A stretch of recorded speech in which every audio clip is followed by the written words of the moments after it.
Kias. Coba. Kalau nggak pakai kias kita goblok. Kalau nggak pakai kias. Sabu-sabu, narkoba, haram atau halal? Kok bisa haram? Ada di Quran ada? Di mana ada di Quran? Inna sabu wonten. Kok berani mengharamkan? Berani mengharamkan? Di Quran wonten? Nggak ada. Hadis ada hadis? Nggak ada. Lah kok berani mengharamkan? Kias. Namanya kias burhani, kias fakta. Hada muskir. Ini barang memabokkan. Setiap mabokkan berarti mas golongan khomer. Khomer di Quran ada haram. Di Quran ada khomer. Innamal khomru maisur asrat rizum min amalis syaiton fajtanibu haram. Jadi ini barang podo karo khomer. Berarti hukumnya podo. Kalau khomer itu haram maka ini barang ya namanya kias burhani. Kalau mau bahasa Arab nih, hada muskirun, ini barang memabokkan, itu namanya muqaddimah sughra, premis minor. Wa kullu muskir khamrun, setiap memabokkan masuk khamr namanya muqaddimah kubra, premis major. Wa kullu khamrin haram, namanya qaul syarih atau legal statement. Fa hadza haram, positive conclusion. Alah, paham tau orang insyaallah.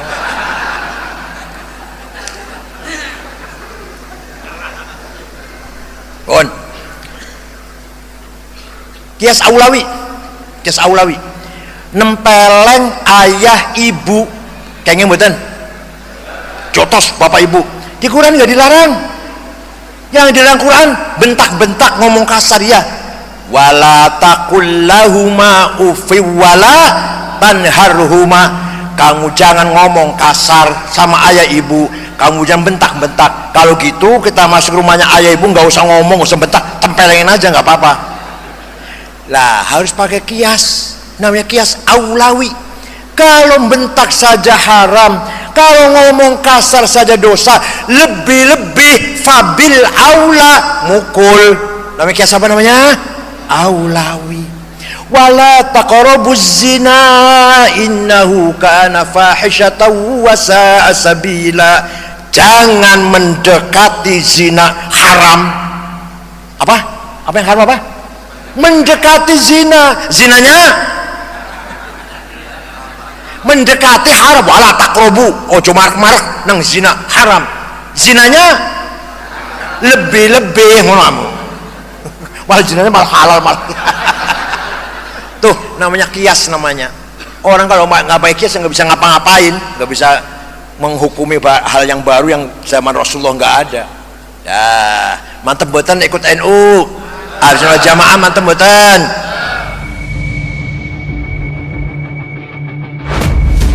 Assalamualaikum warahmatullahi wabarakatuh.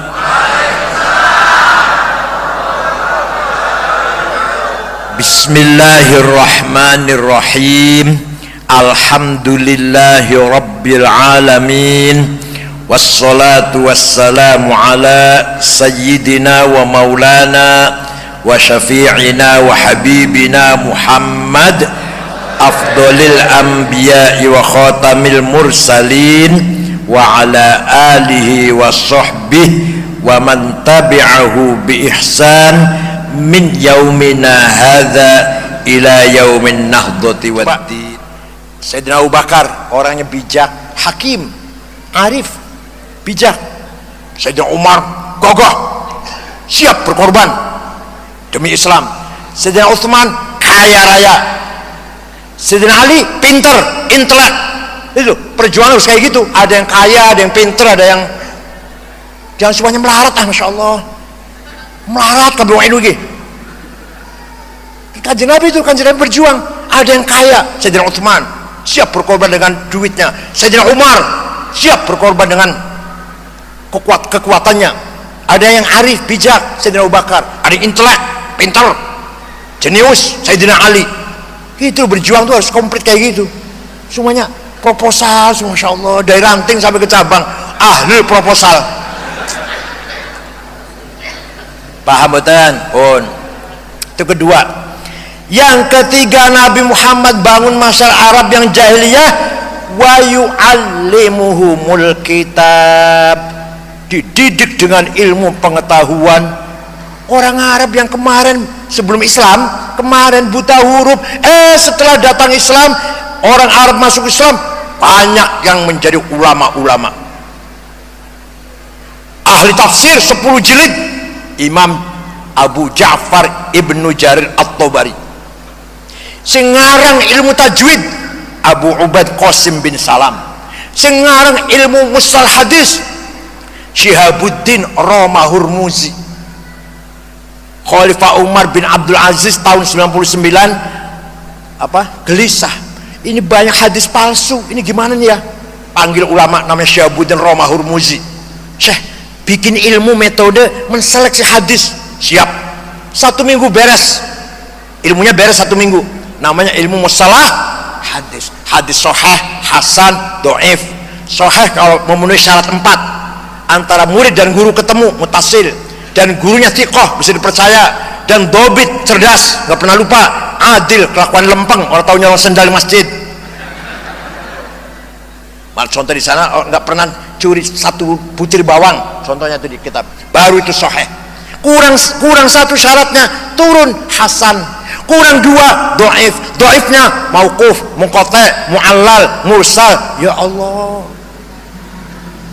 ngaji kayak gini adanya di pesantren. Di SAG nggak ada, di SAG nggak ada. Pesantren wontennya. Ulama tuh setelah masuk Islam. Usul fiqh, usulul fiqh. Kalau kita ingin paham syariat harus paham Quran. Ayatnya ada muhkamah, mutasyabihah, mutlaqah, muqayyadah, ammah, khassah, nasikhah, mansukhah, hakiki, majazi. Quran, hadis, mutawatir, masyhur, aziz, ahad, ijma', qauli, sukuti, qiyas, aulawi, burhani, mantiki, jadali, istiqra'i, tamthili, khitabi, syi'ri, ikna'i. Sing ngarang Imam Syafi'i. Nama lengkapnya Muhammad bin Idris bin Abbas bin Uthman bin Syafi' bin Musayyab bin Abdul Ubad bin Abdul Yazid bin Abdul Muttalib. Imam Syafi'i nama lengkapnya. Ngarang ilmu usul, metode bagaimana memahami Quran dan hadis, bagaimana membangun syariat Islam. Ya Allah, pertama harus paham Quran, ayatnya macam-macam. Quran jelas, muhkamah, ada yang nggak jelas, ada yang umum, ada yang khusus. Wajib sholat umum, yang khusus wajib perang kalau lagi perang. Ada ayat yang mutlak absolut, wajib taat pada Allah dan Rasulullah. Ada yang muqayyadah, terikat, wajib taat pada pemerintah kalau pemerintahnya baik. Ini muqayyadah namanya. Ada hakiki, ada majazi, muka Allah, tangan Allah. Yang di Quran tuh wajhu rabbika dzil jalali wal ikram, bukan muka, itu majaz, namanya metafor, metaforis. Itu zatnya bukan mukanya. Yadullah fawqa aydihim, tangan Allah di atas tangan orang kafir, bukan tangan. Allah nggak punya tangan, kekuasaan maksudnya. Wajah rabbuka wal malaku soffan soffa, malaikat baris nanti di mahsyar. Wajah rabbuka, Allah datang periksa barisan, inspektur upacara apa? Yang datang bukan Allah, perintahnya yang datang. Wajah amru rabbik. Ngeten iki namanya usulul fiqh. Sing aran sapa? Imam Syafi'i. Ijma', kesepakatan ulama. Apa itu ijma'? Tidak ada di Quran, tidak ada di hadis, tapi ulama ijtihad menghasilkan kesepakatan. Apa contohnya? Arkanus sholati sab'ata asyar, rukun sholat 17. Takbiratul ihram, niat, berdiri bagi yang mampu, baca Fatihah, ruku', tumaninah, i'tidal. Rukunnya sholat 17 itu hasil ijma' ulama. Tidak ada di Quran, tidak ada di hadis. Paham boten? Syaratnya sholat 6. Islam, baligh, berakal, suci hadas shogir, hadas kabir, melebu sudah masuk waktu. Tuh syaratnya sholat ada 6. Bukan Quran, bukan hadis.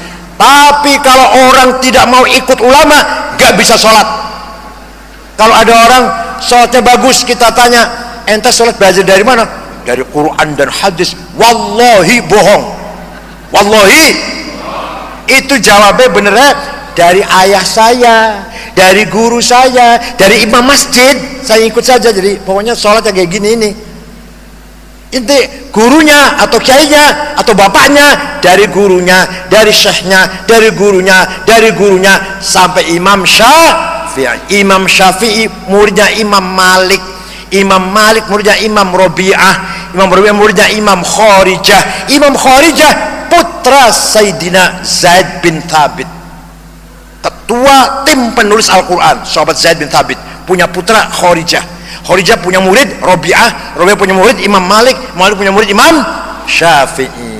Yakin kita ini ala hak, kita ikut madhab Syafi'i ala hak. Jangan sekali-kali ngomong Quran hadis. Nah, nggak mungkin kita kalau hanya Quran hadis saja. Di Quran itu Pak, tidak aqimus sholah wajib sholat, tapi Quran tidak menjelaskan berapa kali sholat itu, namanya apa sholat itu. Nggak ada di Quran. Ada nggak pernah baca Quran jadi nggak pernah baca Quran.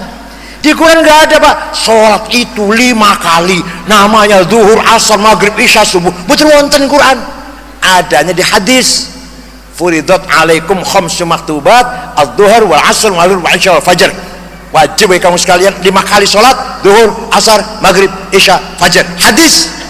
Di hadis nggak ada penjelasan rukunya sholat, nggak ada, syaratnya sholat nggak ada. Hasil ijma'ul ulama. Paham boten? Kias. Coba, kalau nggak pakai kias kita goblok. Kalau nggak pakai kias, sabu-sabu, narkoba haram atau halal? Kok bisa haram? Ada di Quran ada? Di mana ada di Quran? Inna sabu boten? Kok berani mengharamkan? Berani mengharamkan? Di Quran wonten? Nggak ada.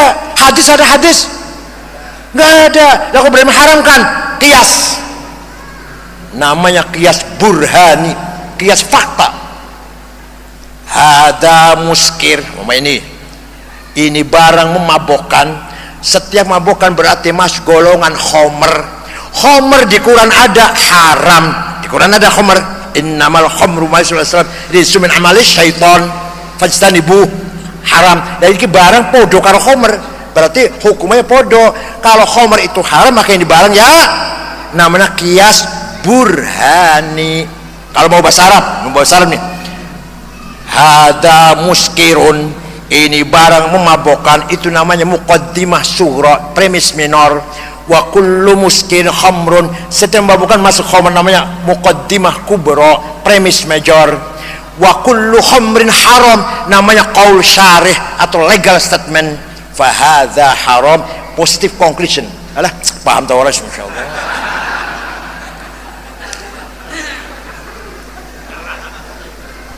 Bon. Kias aulawi. Nempeleng ayah ibu kayaknya mboten jotos bapak ibu. Di Quran nggak dilarang. Yang dilarang Quran bentak-bentak, ngomong kasar ya. Wala taqul lahuma ufi wala tanharhuma. Kamu jangan ngomong kasar sama ayah ibu, kamu jangan bentak-bentak. Kalau gitu kita masuk rumahnya ayah ibu nggak usah ngomong, nggak usah bentak, tempelengin aja nggak apa-apa. Lah harus pakai kias. Namanya kias aulawi. Kalau bentak saja haram, kalau ngomong kasar saja dosa, lebih-lebih fabil aula mukul. Namanya kias apa namanya? Aulawi.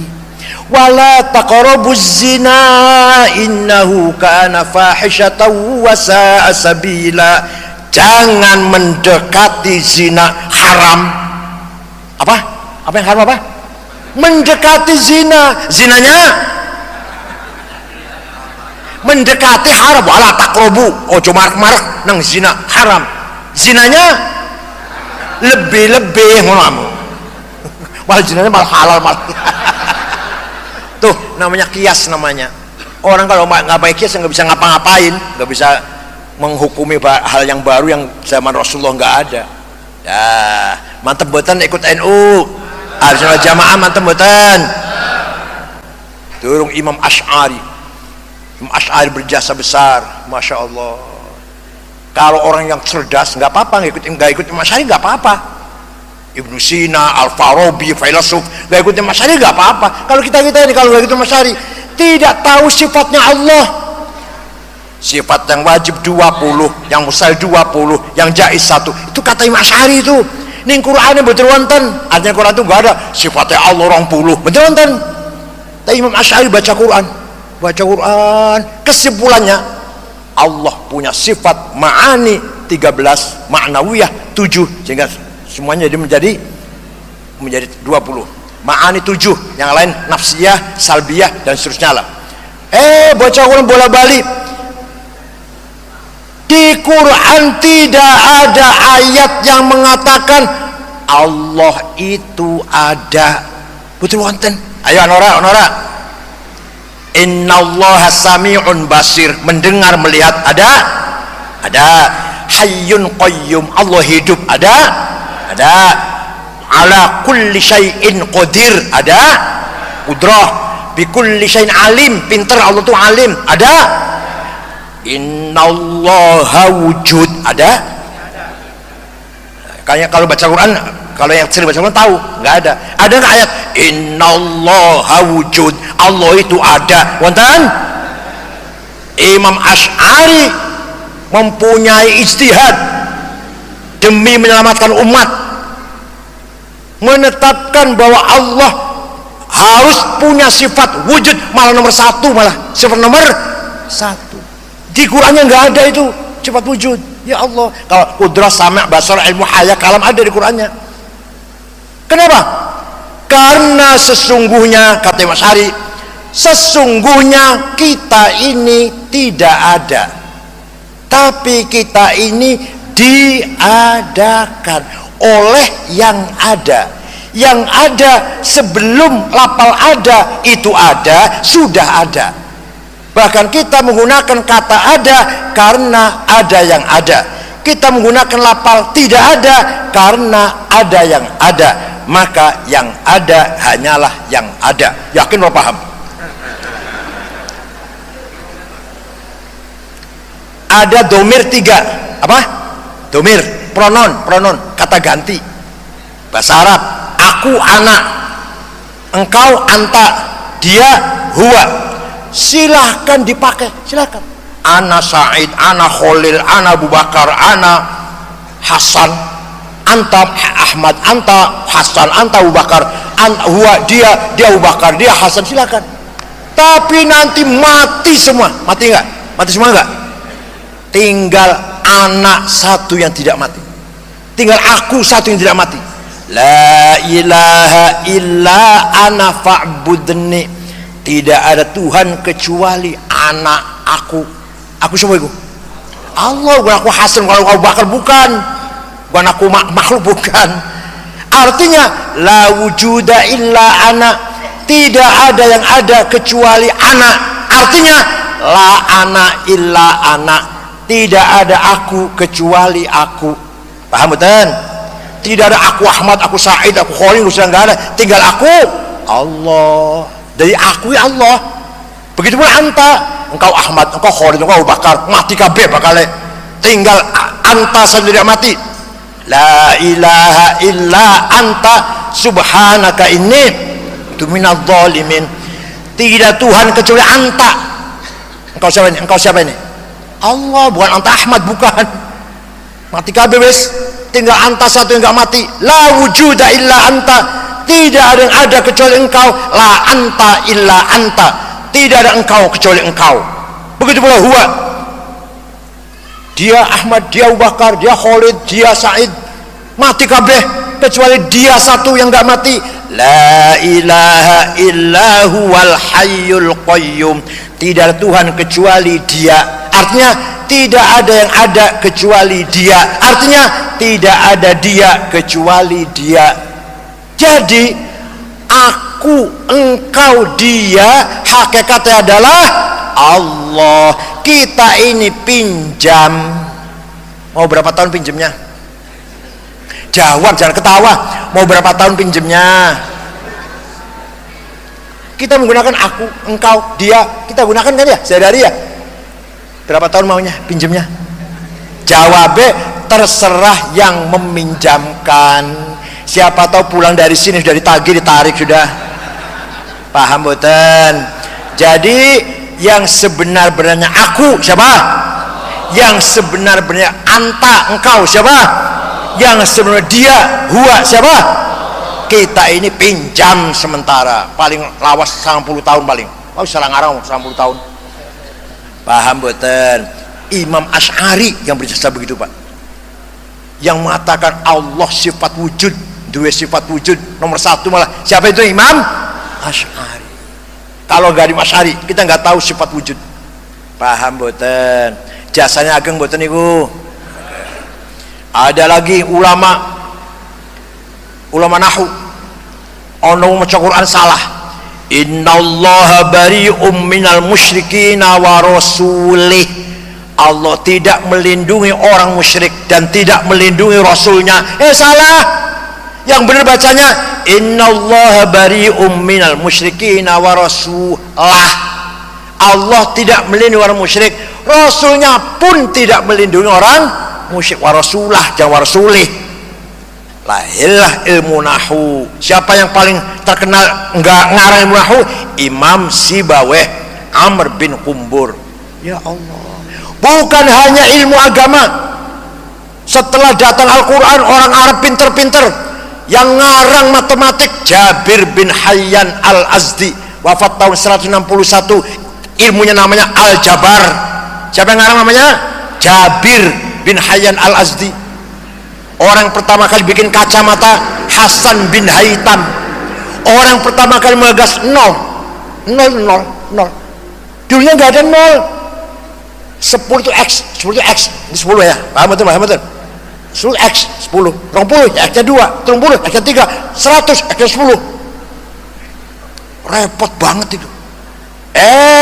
Ulama Islam namanya Abu Yusuf Al-Khwarizmi bikin nol. 10 10 100 100 1000 1000. Gampang hitung nih. Tadinya coba kalau belum ada nol, X itu 10, kalau 100 X-nya, kalau 200 X-nya 20, X. Paham boten? Ulama Islam yang pertama kali bikin alat navigasi untuk melihat mana barat, mana timur, mana selatan, mana utara, Ahmad bin Majid. Namanya apa? Kompas Pandom. Sekarang menjadi alat yang penting untuk pesawat dan kapal di laut. Yang pertama kali mencoba terbang, pengen mabur aku pengen mabur aku, orang Islam, niru burung, niru manuk, namanya Abbas bin Farnas. Terbang sekali sukses, 2 kali sukses, 3 kali, kelima kali kesuwen, 1 jam jatuh mati. Tapi dia pertama kali orang terbang. Paham boten? Yang pertama kali bikin alat organ dulu Abu Nasr Al-Farabi. Saya punya bukunya Al-Musiqal Kubro, The Book of Music. Yang pertama kali menyelidiki penyakit cacar, Al-Khisbah, siapa? Abu Bakar Ar-Razi. Kitabnya Al-Hawi. Yang pertama kali menyelidiki planet-planet ruang angkasa, Abdurrahman bin Hawqal. Dulu orang Islam pinter-pinter, saya kira orang Islam bodoh-bodoh, insyaallah. Juhala, du'afa, fuqara. Wong Malang, insyaallah, wong Malang. Juhala, du'afa, fuqara. Siap pinter? Wa yu'allimul kitab. Pun sawise ilmu masih kurang, siji meneh. Satu lagi, wal hikmah. Orang Arab yang dari jahiliyah nggak ngerti apa-apa, setelah masuk Islam, ikut Quran, ikut Nabi Muhammad, ngerti apa itu hikmah, wisdom. Hikmah itu ilmu yang langsung diberi oleh Allah, nurun mubashir yakdifuhullah ala qalbi man yasha. Nur yang langsung dari Allah, direct illumination from Allah, diberi kepada hatinya siapa orang yang dikehendaki oleh Allah. Tapi syaratnya hatinya bersih. Hatinya bersih dari takabur, ora sombong, ora egois, tidak hasud, tidak dengki, tidak